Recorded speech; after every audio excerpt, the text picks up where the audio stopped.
toujours un immense plaisir de vous retrouver pour ce nouveau numéro de votre émission Le Débrief sur Médian. La situation humanitaire en Centrafrique connaît une amélioration notable, ce qui est une première depuis 5 ans.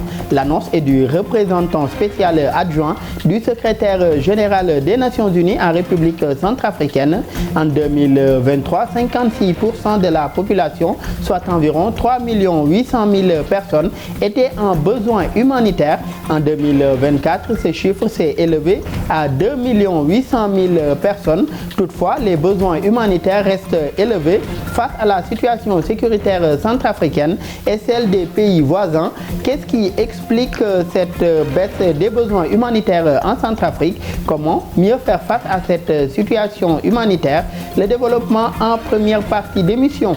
Et puis en seconde partie du débrief, nous irons au Ghana où la course à la présidentielle de décembre prochain fait déjà parler d'elle. 3 candidats se sont déjà déclarés. Il s'agit du candidat du pouvoir, le vice-président Mahamadou Bawumia, celui de l'opposition, l'ancien président John Mahama, et un troisième homme qui s'est d'abord présenté sous un masque avant de dévoiler son identité. Nana Kwame Bediako est un riche entrepreneur de 43 ans qui cherche à s'imposer dans le paysage politique ghanéen.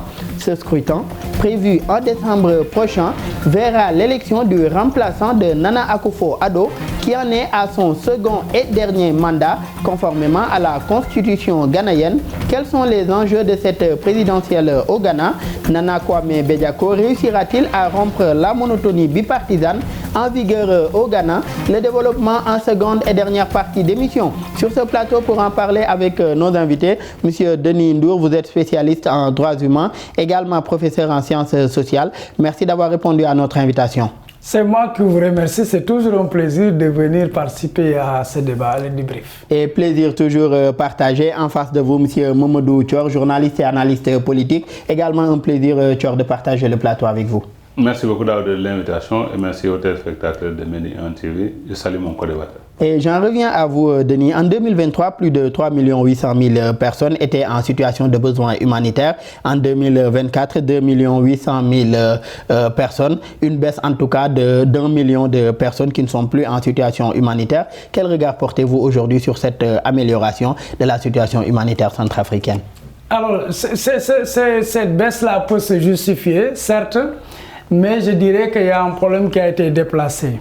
Pourquoi? Parce que si on regarde sur les statistiques, oui, le nombre baisse, mais en réalité, c'est lié au fait que la sécurité a été améliorée dans la mesure où maintenant les vivres peuvent aller un peu plus loin vers ceux qui ont plus dans le besoin. Mais pourquoi je dis que le problème a été déplacé? Aujourd'hui, le train de vie des populations est devenu quand même très difficile, très élevé. Pourquoi? Parce que l'État a décidé d'appliquer ce qu'on appelle la fiscalité de porte, qui signifie tout simplement des taxes de douane qui visent les céréales, notamment le blé, le riz et la farine. Et comme vous le savez, en Afrique en général, les gens se nourrissent justement de ces céréales-là. Et donc, si l'aide humanitaire augmente et que ceux qui avaient quelque chose dans leur poche pour se payer de quoi manger ont des difficultés de l'avoir, ça veut dire que le problème va se présenter de l'autre côté. Dans une situation de vulnérabilité. C'est ça. Et par rapport à cette situation-là, cette mesure de l'État également, est-ce qu'elle ne se comprend pas? Puisque souvent, en tout cas, la plupart de nos États africains fonctionnent sur la base de ces taxes et autres recettes, en tout cas, qui émanent de la fiscalité. Alors, on le dit un peu partout, la douane, c'est quand même un moyen pour faire rentrer les deniers publics, mais également les taxes sur le revenu, les TVA, etc. Mais aujourd'hui, les États doivent, notamment pour ce cas précis, un État qui vient de sortir de guerre civile, de coup d'État, c'est un État en construction. Et donc, si déjà les populations, ils ont du mal à revenir parce que peut-être certains n'ont pas de revenus parce qu'ils ne sont pas des fonctionnaires ou n'ont pas trouvé de boulot, si par mégarde, on doit appliquer justement, ces décisions-là de taxes, ça pose problème. Ça pose problème et je pense que c'est à rectifier parce qu'aujourd'hui, l'État devrait voir comment trouver des moyens pour accroître son budget, pour faire fonctionner l'État et ne pas pomper justement les populations. Et à cela aussi s'ajoute la hausse de certaines denrées de première nécessité, surtout au niveau des frontières, puisque la plupart des produits, en tout cas centrafricains, au niveau des frontières viennent du Soudan voisin, où se passe également la guerre entre les deux généraux, ce qui fait doubler, voire même tripler le coût de certaines denrées de première nécessité. Et Mamadou Thior, selon le Bureau de la coordination des affaires humanitaires de l'ONU à Bangui, la baisse du nombre de personnes en situation de vulnérabilité extrême s'explique par la baisse d'un quart des actes de violence en Centrafrique, ce qu'a rappelé tout à l'heure d'ailleurs également Denis, même si on note une détérioration dans la zone frontalière du sud-est vers le Haut-Mbomou en raison de combats entre groupes armés et certains milices également. Est-ce que le recours aujourd'hui à des instructeurs russes ou bien américains, comme on le voit en Centrafrique, a pu contribuer en tout cas à l'amélioration de cette situation sécuritaire dans le pays? Oui, tout à fait, parce que, rappelons-nous, quand on réalisait Faustin-Archange Touadéra, presque une bonne partie du territoire, les gens n'ont pas voté. D'ailleurs, c'est à se demander de quelle légitimité il peut se parler, parce que quand on voit le nombre de personnes qui sont allées voter réellement, parce qu'à cette époque, l'insécurité était manifeste, et on ne pouvait pas se hasarder à aller, même avec les Nations Unies, aller faire voter les gens dans ces contrées-là. Entre-temps, quand on voit ce qui s'est passé, qu'on le veuille ou non, on a beau être contre les Russes, mais quand même, Faustin-Archange a fait preuve de pragmatisme. Parce que là, on a vu les Français ils n'ont pas eu les résultats escomptés, comme c'est le cas au Mali. Mais là, en Centrafrique, c'est allé très vite avec les Russes parce qu'ils ont leur méthode. Et même les Nations Unies reconnaissent que, bon, il y a une amélioration nette. Et ça se traduit par ces chiffres-là que vous avez donnés. Donc, bon an, mal an, au change, on sait qu'en termes de pragmatisme, quand même, Faustin-Archange, le président, donnerait tout ce qu'il a pour que le pays soit pacifié. Et toujours dans le cadre de cette pacification du pays, dernièrement aussi, le président Touadéra a également fait appel à des instructeurs américains, en plus des instructeurs russes déjà dans le pays. Tout à fait, parce que, bon, les Américains aussi ne veulent pas laisser le terrain aux Russes, parce qu'ils ont senti qu'il faut une présence comme ils le font au Niger d'ailleurs, en étant présents, parce qu'ils sentent que si les Russes commencent à ramener la paix dans ces pays-là, ça veut dire que c'est fini pour un peu les militaires de ces pays-là. Et ils veulent une présence parce que, vous savez, la Centrafrique, le sous-sol est très riche. Et vous avez vu aussi en termes de comment payer ces Russes-là, ils ont quand même utilisé un peu leurs ressources minières et trucs, et ça les a aidés. Et l'envers du décor, c'est que aussi cette manne qui provient du sous-sol qui a été utilisée pour payer les Russes aurait pu servir à réduire l'extrême pauvreté. Parce que vous l'avez donné, sur les 6,1 millions d'habitants centrafricains, c'est vrai, le chiffre a beaucoup baissé, on est à 2,8 millions d'extrêmes pauvres, mais si on avait utilisé ces ressources du sous-sol, comme maintenant les choses commencent à se calmer comme il se doit, je pense qu'on pourrait réduire ce nombre-là jusqu'à 1 million. 30% aussi de la population qui ne mange pas à sa faim. À sa faim. J'ai des chiffres de OCHA, c'est des chiffres qui sont effarants. Et quand on voit les ressources quand même de la République centrafricaine, mais on doit arriver à faire en sorte qu'on puisse nourrir le maximum de Centrafricains. Peut-être on peut réduire le chiffre jusqu'à 1 million de personnes qui peut-être ne font pas $1 parce que souvent c'est l'appellation qu'on donne, mais les gens qui vivent dans la pauvreté, on peut faire encore mieux. Et par rapport à cette situation-là, Denis, comment relever en tout cas ce défi de réponse humanitaire? Des choses ont été faites, mais il reste encore toujours beaucoup à faire. Comme vous l'avez dit, on a en partie déplacé le problème. Aujourd'hui, comment davantage relever ce défi en tout cas de l'accès à l'aide humanitaire aujourd'hui à ces populations qui sont dans le besoin, 50% de la population aujourd'hui qui font face à la faim? Moi, je pense qu'il faut cultiver la paix d'abord. Et cultiver la paix signifie donner aux autres qui sont toujours dans cette carcan de rébellion pour empêcher, en tout cas pour faire régner un peu le désordre en termes d'insécurité, leur donner un peu de gage, de solidarité, comme quoi, bon, voilà, ils ne seront pas inquiétés. Et justement, c'est l'élan de réconciliation qu'il faut. Moi, je pense que s'il y a cette réconciliation nationale en profondeur et qu'il y a beaucoup plus de sécurité, que les gens ne se sentent pas un peu, voilà, parce qu'ils se disent qu'il y a beaucoup d'insécurité, on ne peut pas aller pour atteindre certaines populations. Ça, c'est une partie, mais la deuxième partie de la réponse, c'est quoi? C'est qu'il faudrait quand même que les richesses puissent servir vraiment aux populations centrafricaines. Une meilleure gouvernance des ressources naturelles. Franchement, c'est ça le nœud du problème. Aujourd'hui, on ne peut pas dire que, oui, au Centrafrique, on a les meilleurs diamants du monde, je ne sais pas, quatrième, en tout cas dans le positionnement, meilleurs diamants, et vous êtes là, vous n'avez pas de quoi manger. 188 pays sur 191. C'est 191. Indice de développement. Ça pose problème. On dit vous n'avez pas de $1 pour vivre. Ça pose énormément. Donc ça renvoie à ce qu'on appelle la bonne gouvernance. Aujourd'hui, les relations entre les États doivent être des relations gagnant-gagnant.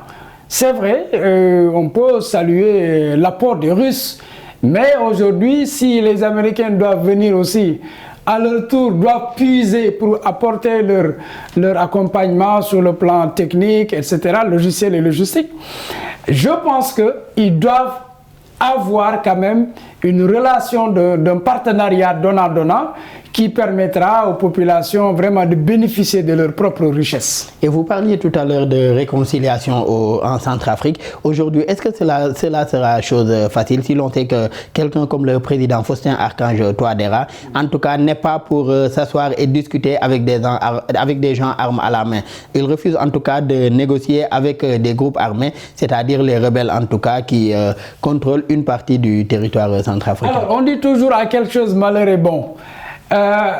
J'aime à le dire, c'est pas parce qu'on a signé des cessez-le-feu que le problème est réglé. Et des cœurs des hommes naissent la haine, des cœurs des hommes doivent naître aussi la paix. Et donc je pense que les populations, les citoyens en particulier, ont un grand rôle à jouer.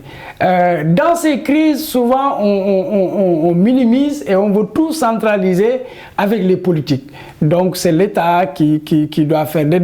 Mais ce sont les populations, en tant que citoyens, qui doivent être épris de justice et de paix pour pouvoir convaincre. Parce que, de toute façon, c'est des parents. Tout le monde est parent là-bas, même si c'est des ethnies différentes, mais on sait que c'est des parents. Donc moi, je pense qu'il faut utiliser ce levier de famille, ce levier de culture de paix, de réconciliation, pour amener maintenant l'État à s'asseoir avec ceux qui disent qui ont leur arme en main, mais tout simplement parce qu'ils ne sont pas en sécurité, ils se disent, oui, on a des privilèges, qu'est-ce qu'on doit avoir en retour?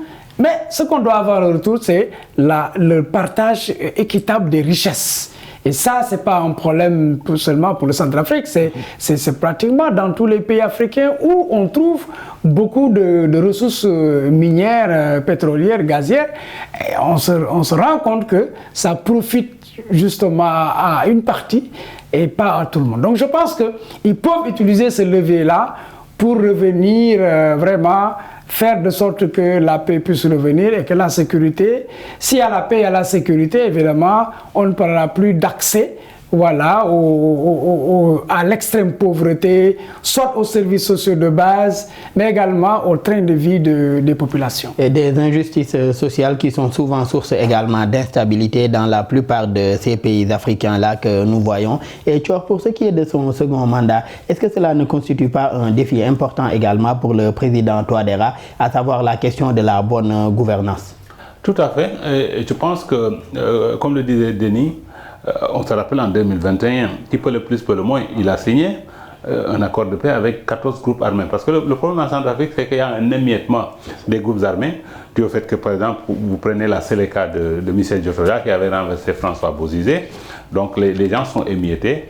Et ça, il avait réussi. Donc aujourd'hui, je crois qu'il peut arriver à s'entendre avec un de ses prédécesseurs, parce que vous avez vu que Bozizé, quand on l'a empêché d'être candidat, et ça aussi c'est une erreur de Archange Touadéra, lors de sa réélection, empêcher Bozizé, François, qui était rentré d'exil, à être candidat, il fallait le battre dans les urnes et ne pas le frustrer en annulant sa candidature. Le gars a repris les armes, donc il faudra essayer de de le calmer. Et je pense qu'en tant qu'ancien président aussi, il doit savoir raison garder pour ne pas ramener un peu l'insécurité dans son pays.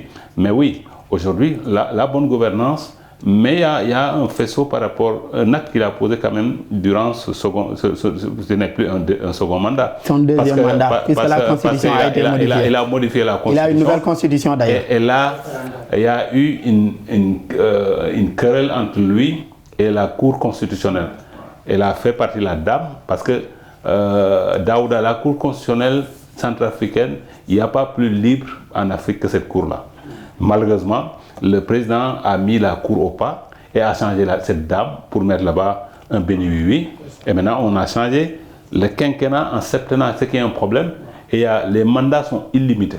Et ça aussi, ça va amener un problème plus tard. Parce que quand on va renouveler son mandat en 2026... Et d'ailleurs, cette force qui était attribuée à cette Cour constitutionnelle centrafricaine, au moins qui pouvait être un pouvoir qui arrête le pouvoir, n'existe plus aujourd'hui. Et cette Cour l'a toujours fait. Cette Cour-là a toujours arrêté, quand vous regardez ces décisions-là, a toujours arrêté les dérives du pouvoir exécutif. Et c'est un exemple à donner au reste de l'Afrique. C'était d'ailleurs une cour constitutionnelle qui était nommée par ses pairs, ce qui était une particularité, puisque la plupart des cours constitutionnelles africaines, en tout cas, sont nommées par décret présidentiel. Tout ça a volé en éclat parce que Faustin Archange Touadéra commence à goûter au pouvoir. Et on reste avec Bozizé que vous avez cité tout à l'heure. Par rapport au cas Bozizé, quel rôle pourrait jouer le voisin tchadien aujourd'hui?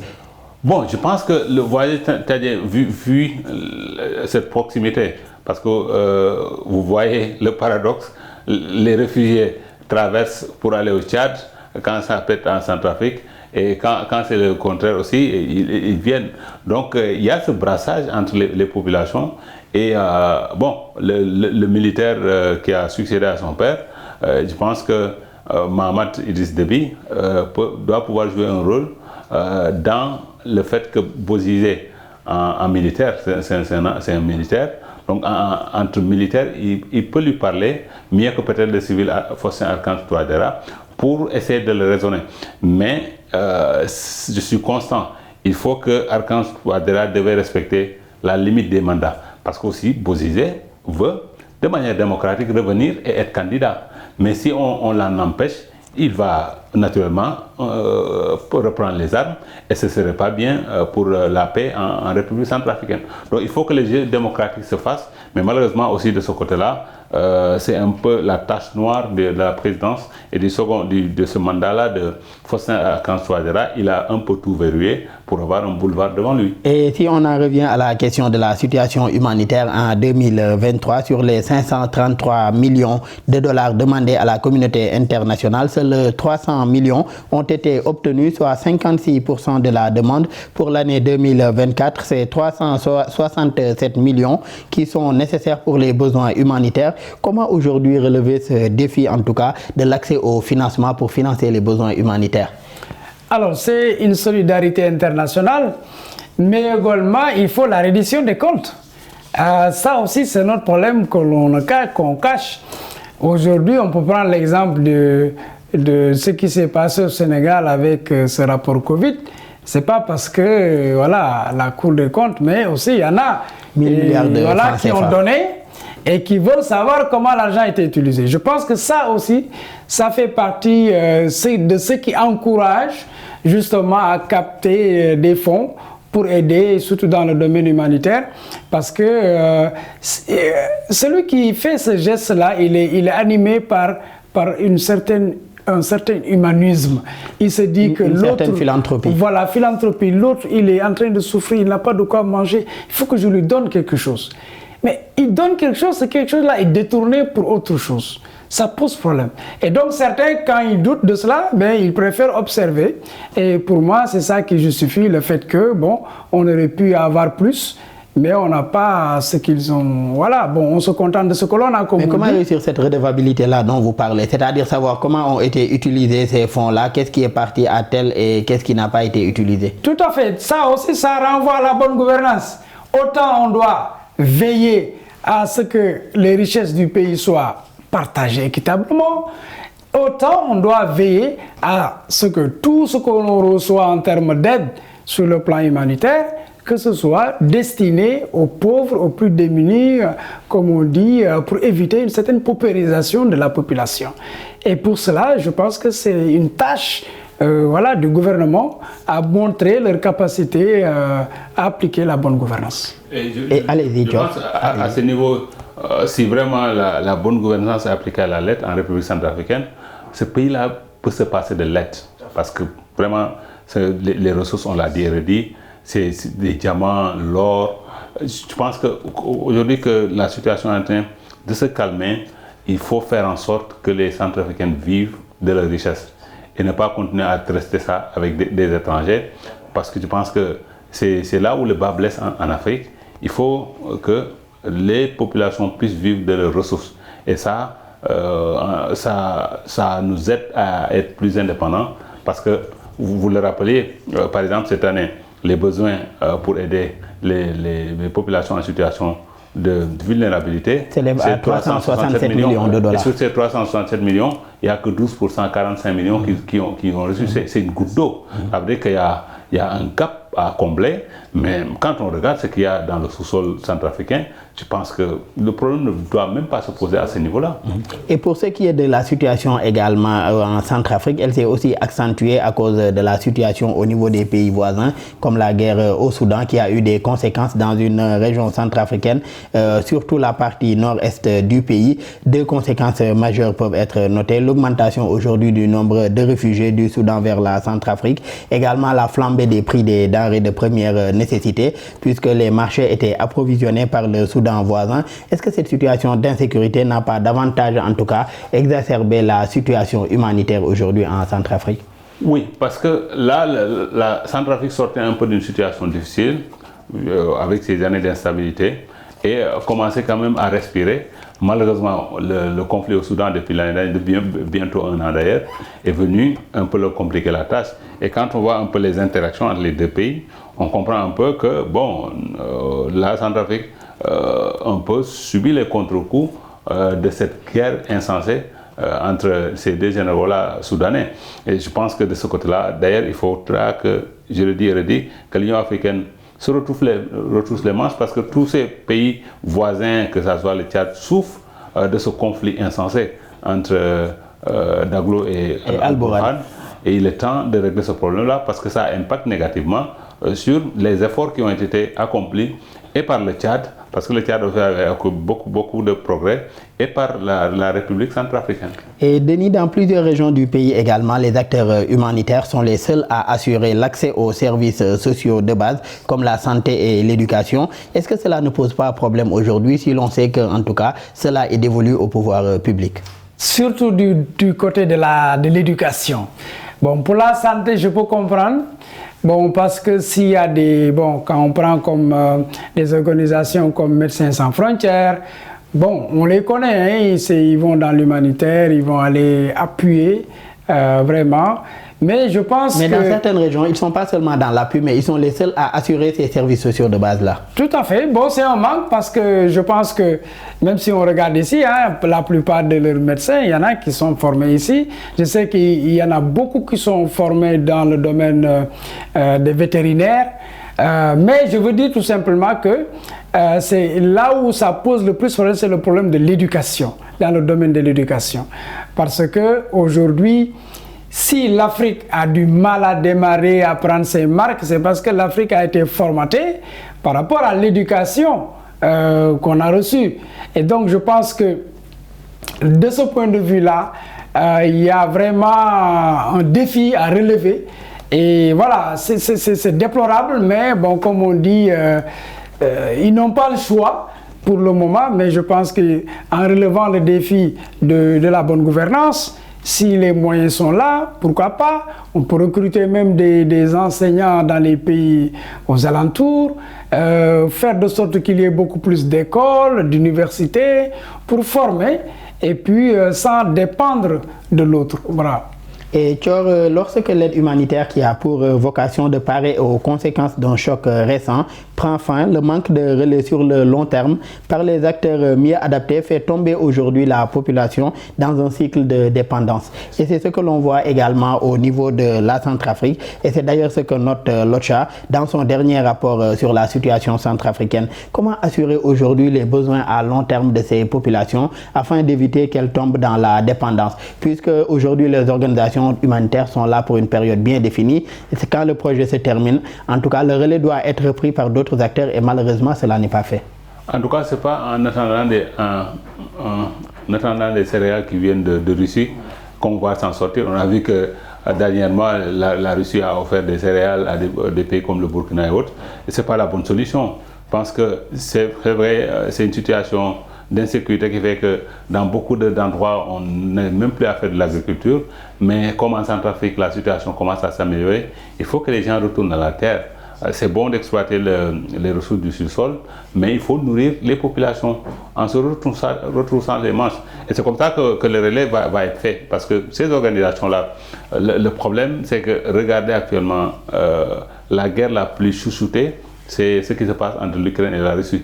Vous voyez les Occidentaux, comment ils se donnent la peine à aider l'Ukraine à coups de millions. Alors, pendant ce temps, tout cet argent-là aurait pu servir peut-être ailleurs. Mais c'est pas, d'où la nécessité pour les pays africains de penser à retourner à la terre, d'autant plus que le continent africain compte une bonne partie de terres arables afin de relever en tout cas ce défi de l'autosuffisance et en tout cas de la sécurité alimentaire. Malheureusement, nous en sommes à la fin de la première partie du débrief. En seconde partie de l'émission, il sera question de parler du Ghana et des enjeux de la présidentielle de décembre prochain. C'est tout de suite. De retour pour la seconde et dernière partie de votre émission Le Débrief. Mamadou Thior, au Ghana, le président sortant Nana Akufo-Addo en est à son dernier mandat conformément à la constitution du pays qui limite les mandats présidentiels à 2. Quelle lecture faites-vous d'abord de la démocratie ghanéenne? Une démocratie solide parce que ce sera la 5e ou 6e alternance depuis l'instauration du multipartisme et de la démocratie en 92. John Rawlings a fait ses 2 mandats. Après, il a donné à John Kufuor. John Kufuor, après, il y a eu Jonathan Mills. Jonathan Mills, il y a eu, malheureusement, qui a décédé. Il n'a pas terminé son premier mandat. John Dramani, qui est candidat d'ailleurs pour cette élection-là, a terminé ce premier mandat et a fait un mandat de 4 ans avant d'être battu par Nana Akufo-Addo. Et là, on retrouve John Dramani Mahama. Ça montre que le pays, vraiment, en termes de démocratie en Afrique, est un exemple à donner. Même si lors de la réélection de Nana Akufo-Addo, quand même, il y a eu des bisbilles dues au fait que bon, les résultats ont été contestés. Mais John Dramani contestait les résultats. Tout à fait, mais en seigneur, parce que on a vu que, par exemple, Nana Akufo-Addo, quand Jonathan Mills l'a défait, c'était en 2009, mais la marche, c'était 500 voix. Et Nana Akufo-Addo l'avait accepté en seigneur. Et je vois dans des pays où, pour cet écart-là, les gens allaient contester les résultats pendant des mois. Mais ça montre que là-bas, le fait que le mandat est de 4 ans, les gens savent que ces 4 ans, ça passe vite. Et quand vous avez un certain gentleman agreement. Quand vous avez perdu, vous vous dites, mais bon, je peux retenter ma chance dans 4 ans et on peut me dire. Et c'est ça qui fait la démocratie. Charles.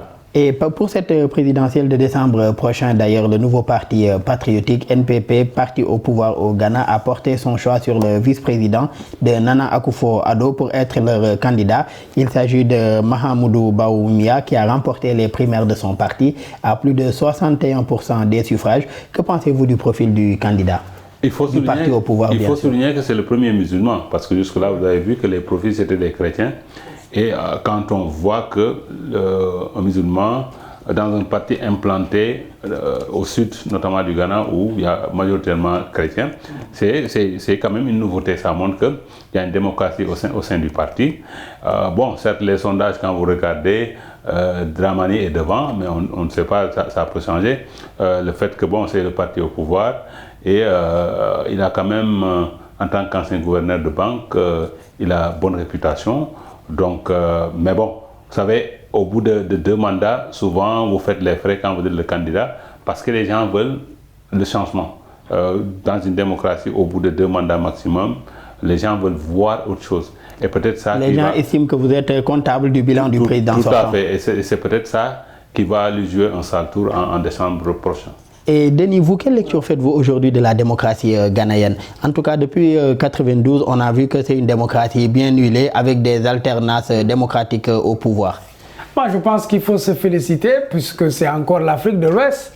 Et puis, ce qui est un peu spécial, on se rend compte que les pays anglophones donnent plus l'exemple que les pays francophones. Ils sont pragmatiques. Voilà, donc je ne sais pas comment on peut expliquer ça. Ils sont très bon, je pense que c'est lié aussi à l'indépendance.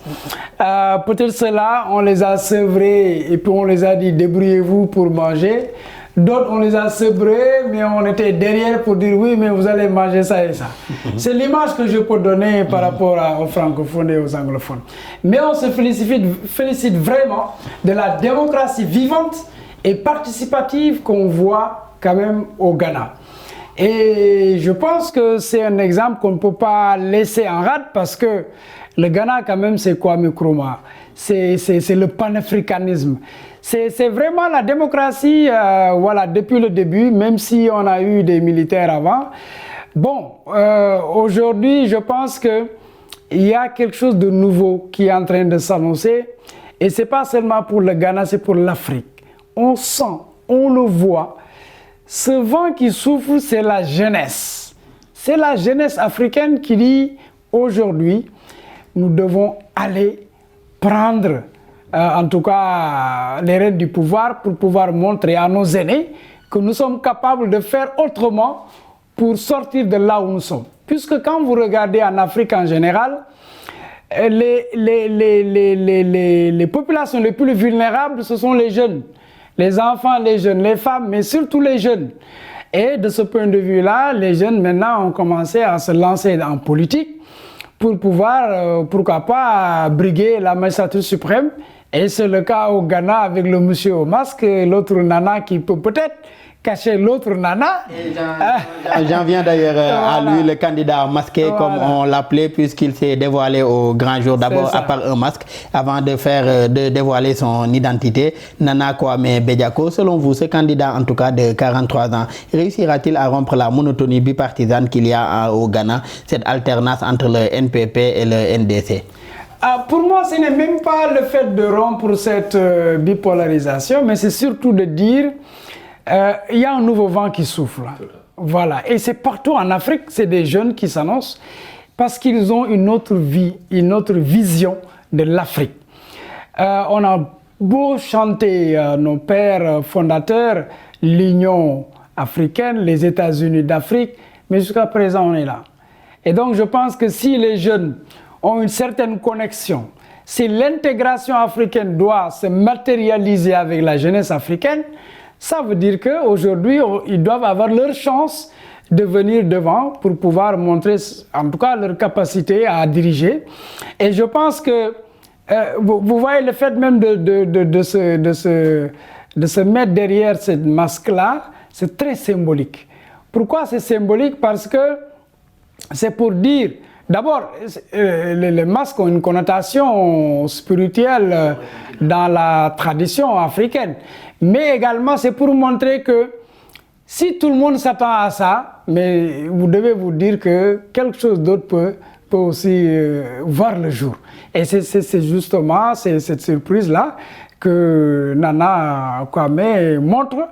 Et moi, je pense qu'il a vraiment beaucoup de chance dans la mesure où le vent souffle. Et je sais que aussi, il ne s'agit pas en termes de continuité, de dire c'est une continuité de l'État, mais c'est surtout la continuité du système. En fait, pourquoi les populations aspirent à des alternances? Mais c'est parce qu'ils ne veulent pas une continuité du système. Voilà. Et pourtant, la continuité de l'État doit être là. C'est-à-dire, un État, on le construit, le pays, le développement, ça se construit, mais on ne peut pas le faire en 8 ans, on ne peut pas le faire en 4 ans. Ça veut dire qu'on peut le faire en 50 ans, mais ça veut dire que tu mets ta pierre et l'autre va venir pour ajouter sa pierre. C'est ça que j'appelle la continuité de l'État. Mais ce n'est pas la continuité d'un système. Et c'est ça qui fait que, bon, souvent, les jeunes sont là, ils veulent un changement. parce que c'est plutôt la continuité du système qu'ils ne peuvent plus supporter. Là, veulent changer. Comment mieux prendre en compte aujourd'hui ce vent de changement-là et ces aspirations, en tout cas ces nouvelles aspirations des jeunes Africains? Oui, je pense que comme ça s'est passé au Nigeria, parce qu'il y a eu une troisième fois quand Tinubu a été élu, Peter Obi, qui n'a pas été ridicule d'ailleurs, il a fait un très bon score. C'est pourquoi il ne faut pas négliger le Nana Kwame au Ghana. Même si, avec un peu cette bipolarisation, les populations ont tendance à voter utile. Au finish, ça va peut-être plus desservir le NPP au pouvoir de Nana Akufo-Addo, parce qu'on a noté quand même pendant son second mandat beaucoup de problèmes au plan économique. Et, la situation de la dette, la situation économique du pays, des cas de corruption également. De corruption, ça, pour un entrepreneur très pragmatique, s'il bat campagne, il peut rogner sur le score du NPP. Mais je pense que c'est pourquoi d'ailleurs les sondages pour l'instant placent le NDC avec John Dramani Mahama devant, et en tant qu'ancien président aussi, il a un peu cette expérience-là qu'il peut faire valoir, et il n'est pas si vieux parce qu'il a 64 ans, John Dramani Mahama. Mais bon, c'est bien qu'il y ait cette troisième voie-là, parce que ça montre que, bon, ça ne va pas se jouer que entre ces deux grands partis qui régentent la vie politique au Ghana, et qu'il y a une troisième voie, maintenant libre aux Ghanéens de voir s'ils veulent faire le saut dans l'inconnu. Et pour John Dramani Mahama et le NDC, une victoire du docteur Mahamoudou Bawumia serait de facto un troisième mandat de Nana Akufo-Addo, à savoir le président sortant. Êtes-vous de cet avis? Oui, s'il bat campagne sur ce thème-là, c'est pour faire endosser le bilan, parce qu'il a été vice-président, et le bilan quand même n'est pas si réluisant que ça. Parce que vous vous rappelez un peu tout ce qui s'est passé pendant ce second mandat de Nana Akufo-Addo. Ils savent que c'est là où ça peut faire mal, en faisant comprendre aux gens que c'est comme si Nana Akufo-Addo qui est élu pour un troisième mandat. Mais ce ne sera pas le cas, parce que là-bas, les gens, quand les présidents partent, ils prennent du recul, ils se retirent et laissent un peu leurs successeurs, comme ça s'est passé avec John Kufuor et les autres, vraiment dérouler. Donc c'est un peu des thèmes de campagne pour mieux décrédibiliser son adversaire. Et du côté de l'opposition, toujours Denis, opposé, John Dramani Mahama, qui a dirigé le Ghana de 2012, entre 2012 et 2017, a été désigné par le Congrès national démocratique pour représenter en tout cas son parti à l'occasion du scrutin du 7 décembre prochain. Quelles sont selon vous les chances de l'ancien président John Dramani Mahama, qui se présente pour la 4e fois, je le rappelle? Oui, moi je pense qu'il a encore des chances. Vous savez, comme on dit chez nous, le vieillard ou l'ancien, il faut toujours le laisser dans l'enclos parce qu'il a de l'expérience. Et donc je pense qu'il peut bénéficier de cela. Deuxièmement, il peut bénéficier aussi du fait qu'il a été là, qu'il a observé tout ce qui s'est passé. En réalité, moi je dis, c'est parce qu'il y a un problème interne qui a fait que, bon, on ne trouve pas mieux, donc on ne parvient pas à s'entendre. Donc on n'a qu'à prendre l'ancien pour qu'il vienne encore demander le suffrage des Ghanéens. Mais moi je pense qu'il a sa chance aussi. Ce sera quand même un scrutin très ouvert. Et que, bon, voilà, on verra ce que ça va donner. Au Parlement, les forces sont presque équilibrées. Voilà, c'est un scrutin très ouvert. Et Thior, vous parliez tout à l'heure de la situation actuelle au Ghana. D'ailleurs, le chef de l'État, Nana Akufo-Addo, a procédé à un vaste remaniement, en tout cas pour ce qui reste du mandat. 13 ministres et 10 vice-ministres se sont vus retirer leur portefeuille, dont le ministre des Finances, Ken Ofori-Atta. Quelles doivent être, selon vous, les priorités de l'actuelle équipe gouvernementale pour ce qui reste du mandat présidentiel? Rassurer les Ghanéens pour donner des chances de victoire au NPP, parce que là, vous avez vu, quand un ministre des Finances saute, ce n'est pas un bon signal. Ça veut dire qu'il n'a pas été à la hauteur, et tous ces scandales de corruption qui ont teinté un peu le second mandat de Nana Akufo-Addo sont une tache noire. Donc le président veut un nouveau souffle, même si le temps est court, mais quand même avec le peu de temps qui reste d'ici au 7 décembre, un nouveau départ pour donner des chances à leur candidat, le vice-président. Parce que là aussi, s'ils ne le font pas, ça veut dire ils sont partis pour perdre ces élections-là. Et au-delà des chances, là c'est surtout des chances par rapport à des avantages qu'ils pourraient avoir ou bien des chances qu'ils pourraient avoir pour la présidentielle. Mais qu'en est-il également pour les attentes des populations? Quelles doivent être les priorités pour les attentes des populations pour ce qui reste du mandat de Nana Akufo-Addo? L'économie, parce que vous savez, ils ont une monnaie locale et la monnaie s'est dépréciée lourdement. Le Ghana s'est dit. Donc il faudra faire en sorte de faire rebondir un peu cette monnaie-là pour que ça impacte un peu les populations ghanéennes. Parce que Denis le disait, un peu avec cette inflation mondiale, c'est au plan mondial, même chez nous, tout est cher. Donc, pareil également au Nigeria. Voilà, donc ce qui fait que bon, les populations vraiment tirent le diable par la queue.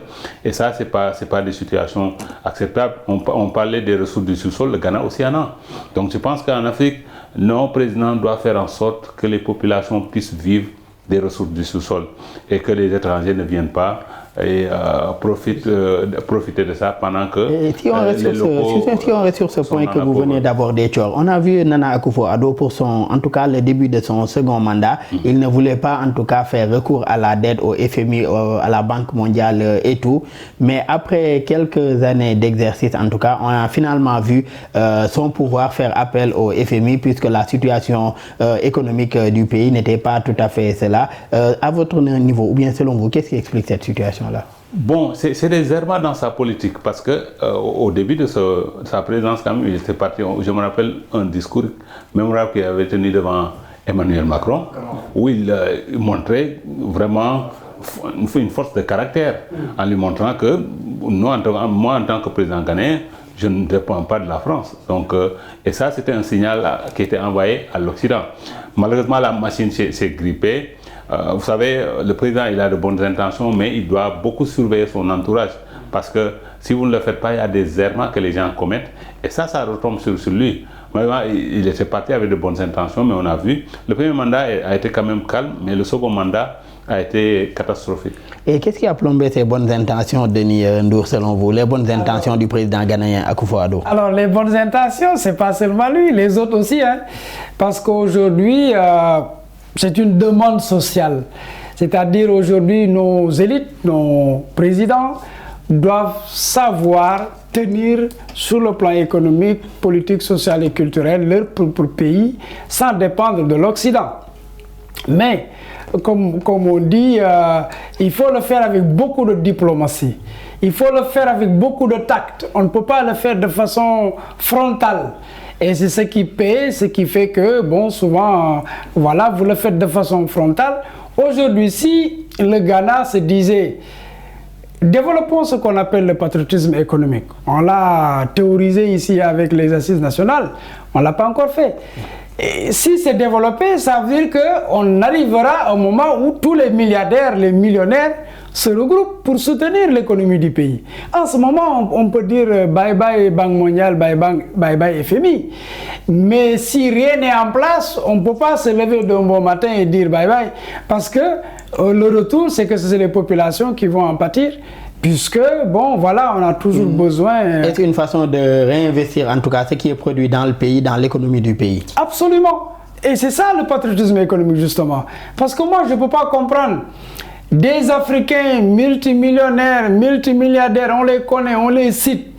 Partout en Afrique, ici au Sénégal, au Nigeria, au Ghana. Et ils ne profitent pas, l'État ne profite pas de cela. Mais au Nigeria, par exemple, il profite beaucoup, en tout cas, à l'État nigérian. Puisque la plupart des projets, en tout cas publics, sont portés par ces milliardaires-là nigérians. C'est ce qui est encouragé, justement. Et moi, je pense que le Ghana doit aussi aller dans ce sens. Et d'ailleurs, la dernière, ou bien la première raffinerie, en tout cas, du pays, la première raffinerie du pétrole brut nigérian a été inaugurée par Aliko Dangote, le milliardaire nigérian. Et si on en revient au président actuel du Ghana, il fait face, en tout cas, à une forte crise économique. La question de la dette ghanéenne. À cela s'ajoutent aussi les dossiers de corruption que nous rappelions depuis tout à l'heure. Quelle réponse en tout cas à la persistance de cette situation-là? Je pense que la monnaie unique au niveau de la CEDEAO serait bienvenue. Malheureusement, ça a été renvoyé au calendrier grec. Je ne sais pas pour quel problème. Je pense que c'est bien d'avoir sa monnaie locale, mais on a vu les limites que ça peut avoir. On peut donc utiliser sa monnaie comme on veut, Mais quand on voit un peu aujourd'hui comment le monde est imbriqué, je pense que vous regardez l'Union européenne depuis qu'ils ont leur monnaie, ils pèsent sur les relations internationales, comme les Américains avec le dollar. Parce que quand vous prenez ces pays-là pris individuellement, on ne pèse absolument rien du tout.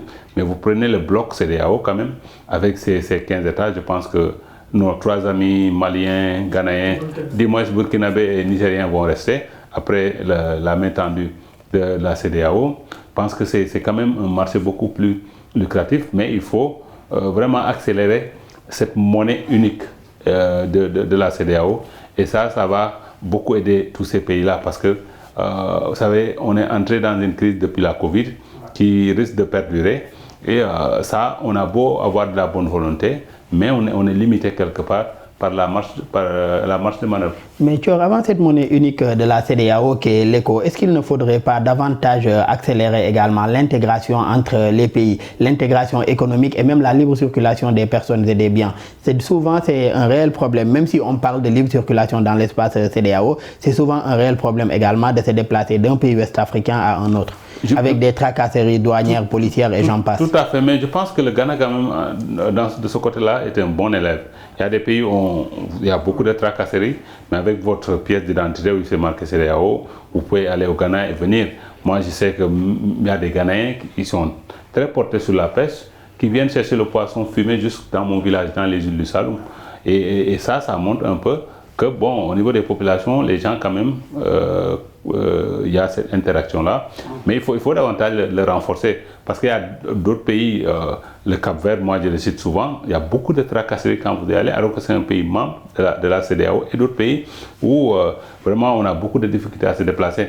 Et c'est là le chantier sur lequel on attend Aliou Oumar Touré, le président de la commission de la CEDEAO, s'il veut que la CEDEAO soit la CEDEAO des peuples et pas la CEDEAO des chefs d'État. Et comment accélérer, Denis, comment arriver à accélérer en tout cas cette question de la monnaie commune? Les chefs d'État de la région en parlent depuis des années. Une date avait même été fixée, je me rappelle, il y a de cela 2 ou 3 ans. Mais jusqu'à présent, nous en sommes toujours au débat ou bien en tout cas à la théorie. Comment accélérer ce processus-là d'une monnaie commune ouest-africaine, l'ECO? Alors moi, je pense qu'on a mis quelque part la charrue avant les bœufs.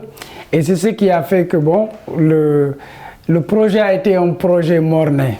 Comment ça? Parce que, tout simplement, quand vous regardez la manière dont on a vendu l'ECO, qui était derrière? C'est un problème. On a soupçonné la France. Hein? On a soupçonné la France. Alors que l'idée, l'esprit de cela, c'est de se départir de la France.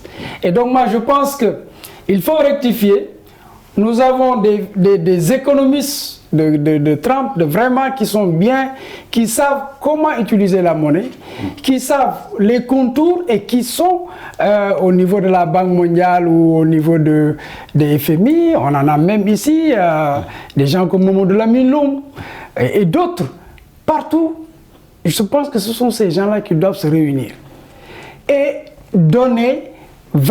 montrer la bonne voie à nos chefs d'État pour arriver à cette monnaie-là, mais que ce ne soit pas des Occidentaux qui vont nous dire vous allez l'appeler comme ça, ce sera comme ça, tel va émettre. Non. Je pense que c'est là où il faut rectifier. Et quand on va s'approprier notre propre projet, parce qu'on aura réfléchi, on aura pensé, on aura la vision, et on aura, si vous voulez, le plan d'action. C'est en ce moment qu'on peut dérouler pour dire que, effectivement, on vient à cette monnaie commune. Et cette monnaie commune sera très déterminante sur le plan économique, pas seulement pour l'Afrique, mais aussi au niveau international, avec le commerce international. Mais je pense que c'est ça qu'il faut revoir. Et cela nous ramène également au patriotisme économique dont vous parliez tout à l'heure. Absolument, absolument. Parce que c'est à nous de nous prendre en charge, comme disait Thior. On ne peut pas avoir des richesses et on se dit on est pauvre. On est pauvre, mais on est assis sur de la richesse. On ne peut pas comprendre cela. Les populations eux-mêmes ne peuvent pas comprendre cela. Prends l'exemple du Sénégal. Tu vas dans les Kédougou, en tout cas là où on dit qu'il y a les choses. Dans le sud-est du pays. Mais tu vois de la pauvreté extrême. C'est pas possible. Aujourd'hui, on nous parle de RSE, de responsabilité sociétale de l'entreprise. Qui ne veut rien dire. Mais en réalité, c'est en théorie. c'est pas quelque chose qui est réel. Et donc je pense que c'est des choses à rectifier. Aujourd'hui, le patriotisme économique devrait nous sortir de cette crise économique, ou en tout cas devrait diminuer ce qu'on est en train de vivre en termes de crise économique, puisque en tout cas tout ce qui est coût au niveau mondial, on ne peut pas le maîtriser. Mais au moins on peut se dire, entre nous, on peut quand même maîtriser nos propres ressources. Et je précise que la région dont vous avez parlé tout à l'heure, Kédougou, se situe au sud-est du pays et c'est une zone où est exploité de l'or puisque la zone est une zone aurifère. Et Thior, quels sont les enjeux, si on en revient en tout cas au Ghana, quels sont les enjeux selon vous de cette présidentielle ghanéenne? Mais consolider le modèle démocratique, parce que vous avez vu ces dernières années, avec le troisième mandat de Ouattara, vraiment la démocratie a été chahutée. Ce que Talon est en train de faire au Bénin, même s'il privilégie l'économie quand même, il a mis le modèle béninois sous coupe réglée. Et ça, ce n'est pas des choses acceptables. Donc le Ghana a l'obligation de faire en sorte que ce modèle perdure. Et vous avez vu aussi ce qui se passe chez nous au Sénégal, avec cette élection dont on ne connaît même pas la date, qui lui crut. Donc je pense que ce que le Ghana a montré au reste de l'Afrique, c'est de montrer que la démocratie, il faut des gentlemen pour le faire. Et que c'est comme ça, l'alternance au bout de 2 ans, parce que vous voyez souvent les présidents qui sont élus au bout de 2 mandats, il y a quelqu'un d'autre qui change. C'est forcément ça. Donc il faut que les gens fassent jouer le jeu démocratique et ne pas essayer de trouver des tours de passe-passe en écartant des candidats sérieux par-ci par-là. Ça nous mène vers des lendemains incertains. Et selon vous, Denis, quels sont les enjeux de cette... Thior vient de faire part de ces enjeux. Quels sont les enjeux de cette présidentielle ghanéenne? Pour moi, les enjeux, c'est de faire encore décoller le Ghana et que le Ghana soit aussi non seulement un pays exemplaire pour l'Afrique de l'Ouest en termes de démocratie, d'état de droit, mais également sur le plan économique. On a vu de grands projets que le Ghana a lancés sur le plan solaire et énergie solaire pour pouvoir justement être autonome sur le plan énergétique. Ça, pour moi, c'est des révolutions qu'on peut saluer. Donc le Ghana, pour moi, ces enjeux-là, c'est encore donner une leçon, pas seulement pour l'Afrique de l'Ouest, pour montrer à la face du monde que oui, on nous taxe de dictateurs, de ceci, mais il y en a des pays qui montrent l'exemple. Et justement, c'est ce que nous attendons du Ghana. Et c'est ce que nous attendons du Ghana et nous en sommes d'ailleurs à la fin de cette émission, le débrief. Je rappelle que nous recevions M. Denis Ndour, spécialiste en droits humains, également professeur en sciences sociales. Merci encore d'avoir été avec nous et ça a été un plaisir. C'est moi qui vous remercie. Un plaisir également, Mamadou Thior, journaliste et analyste politique. Merci encore d'avoir été avec nous, Thior. Merci beaucoup. Merci aussi aux collègues de l'équipe technique pour les facilitations et pour la réalisation de cette émission. Merci à vous tous qui nous suivez et très bonne suite de programmes sur nos antennes.